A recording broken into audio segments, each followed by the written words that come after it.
What's up, everyone? Just a quick tutorial on the third Baron for all difficulties. On Agent, you need a chest shot. SA and double O, you need a headshot. So I'm going to show you this record I got last night, 44 on double O. So this is a double O shot, and this is one of my better shots for sure. And this kind of demonstrates what I would like to do ideally. Now, you're not always going to have the ideal setup like when you actually go and try it on the run with nerves and stuff.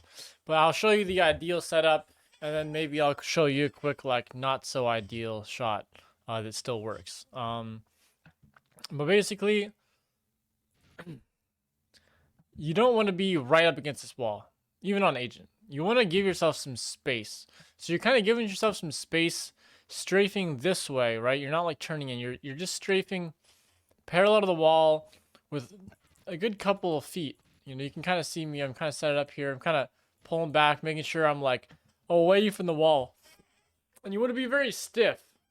You want to come out very stiff, and then you strafe change into the wall as you turn this corner here, and then you pop the Baron.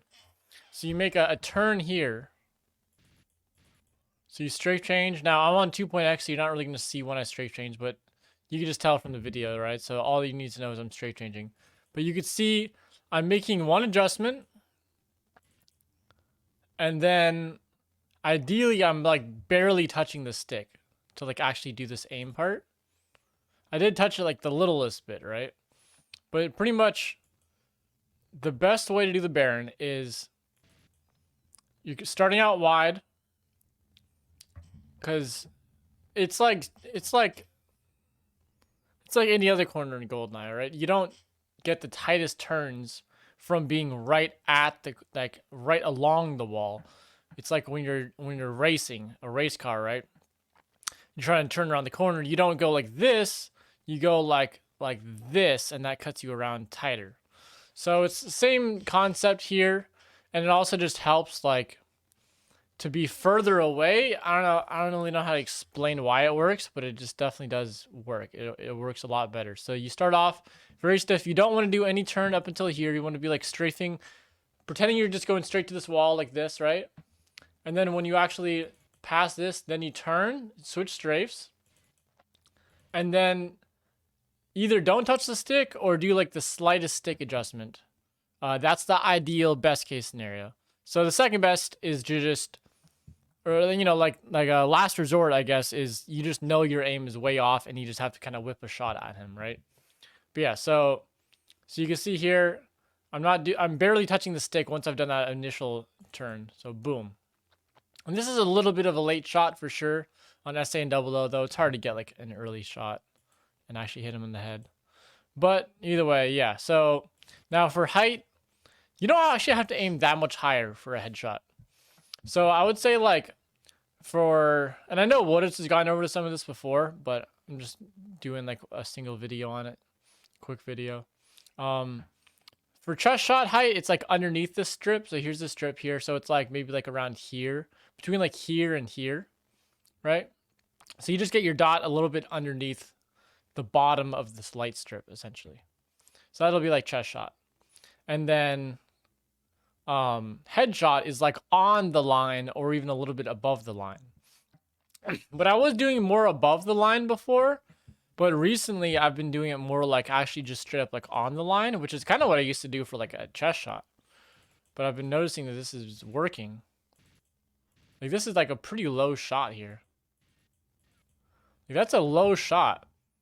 Now there is some flexibility for sure. Like his head, even the tippity top of his top hat, that still kills him. But it just feels like a harder shot the higher you aim. It just feels like maybe even the hit pot box gets a little bit tighter. I'm not sure, but yeah. So my advice is to aim. You know, do a lot of practice runs. See how low you can get away with, because it just feels easier to do a lower shot, and you know it's never like going over his head.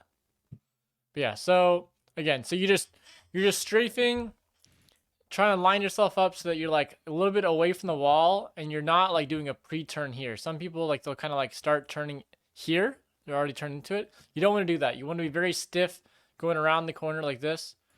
And then you turn in, boom, one big adjustment. and then a very slight adjustment if needed. Best case scenario, and then a big adjustment, whipping worst case scenario. I think my 44 on agent might do that.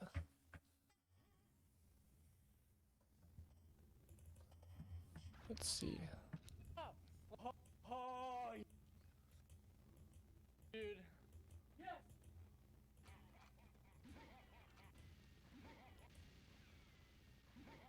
Huh. That was pretty. So yeah. So here's like an example of agent, right? So you could say, yeah, I'm a little bit lower for sure here.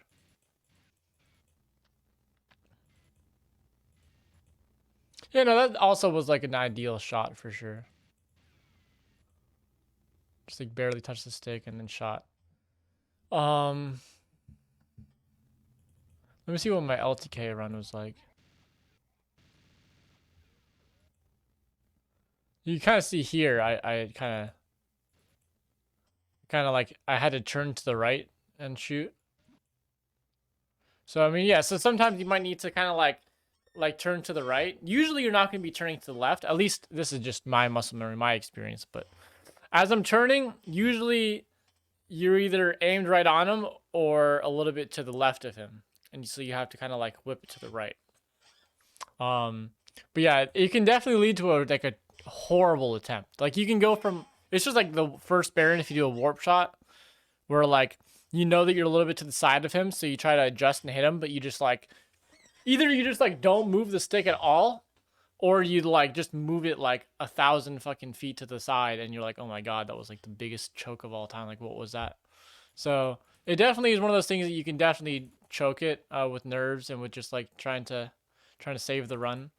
But either way, yeah, I hope that helps. You can see here I'm going kind of wide out, boom, shoot, and the earlier you shoot, the better for sure, because he has less chance to roll and troll and duck and dodge and run away and crouch. So you want to do an earlier shot. Clems's run is a better example of like a really early shot. So I'm just trying to give you like I'm not claiming to be the best at this level. I'm not claiming to be super consistent at the shot. I know what setup though works really well. I just don't exactly have a good track record of like always hitting it, but I know what setup is like ideal for sure, you know? So you can see here he's going to shoot really early. That still wasn't like that early compared to what I did. But yeah, so you can definitely see here he's doing it's kind of the same idea, right? He's strafing to the side, like he's not doing any pre-turn. He's strafing, turns around, then turns, or strafes, changes strafe, and then turns on the stick, and then boom, like right as you pop off this wall, essentially, like right as this wall, as your dot kind of comes off this wall naturally, boom. But yeah, that wasn't actually that early, but it was definitely earlier than some people shoot. So I hope that helps. Just kind of a stiff turn here. So what I would say is like a bad way to do it is like, I think Carl did this, because I tried copying this for a while. I thought like, you know, no offense to Carl, but I thought like, oh, Carl got this untied, you know, like I should probably copy what he does. I mean, it probably works for him, right? And that's fine. But it made it really hard for me. So like he like starts pre-turning into the wall like this, and then changes.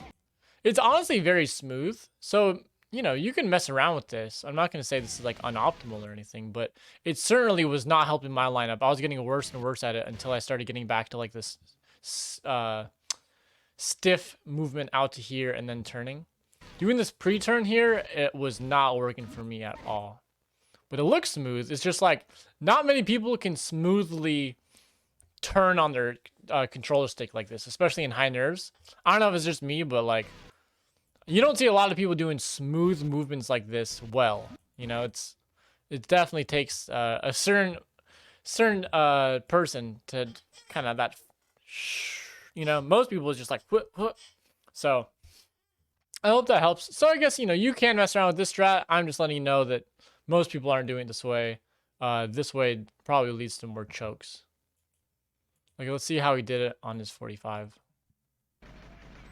You can tell I did not prepare for this at all. That's okay. We're doing this together. We're learning together. No, he did the same concept. This one seemed a little slow too, but the other one was fantastic. I'm not going to say it was bad. This one though was kind of slow. But yeah, you see he's turning in already. Then he's turning. Yeah, there's just no like real advantage, at least to me, when I was trying this. Yeah. So feel free to try either way. And yeah. And then of course like the best fade out is that was probably a little slow. The best fade out is like in the middle of the stairs. I'm assuming this is in the middle of the stairs. So if you do really slow shot, yeah, like that was pretty good. If you do a really slow shot here, your best fade out is still going to be like 3/4 down the stairs. But if you watch some runs on the rankings, they're getting the fade out to be like here. Just because they shot so early and then got best death. But this is good for sure. So yeah. So you're never going to get like, even with the earliest shot ever, unless you do some task shit, you're never going to get a fade out like here. So it's like, here is like the best. And then this just means that you shot like a slightly late. But yeah, so that's about it for the last Baron. Do a lot of practice runs and just experiment with different height. It's very easy to know if you hit the last Baron or not. Like, cause you could usually tell if you hit him or not, right? From the like the hit or whatever, like the hit, the spark coming off him. It doesn't always show a spark, but usually does, especially for the third Baron. And then on SA and double O, right? So you can kind of aim at what you would perceive as chest height. And if you hit him and you don't hear like a moan, that means you didn't hit him in the head, right? And obviously if he doesn't die. So you want to kind of like try to see what you can get away with as far as shooting as low as possible, because that was at least helping me a lot. And it was a lot lower than I thought I had to aim. But again, anywhere, even the tippity top of his top hat still kills him. So hope that helps y'all. See y'all later.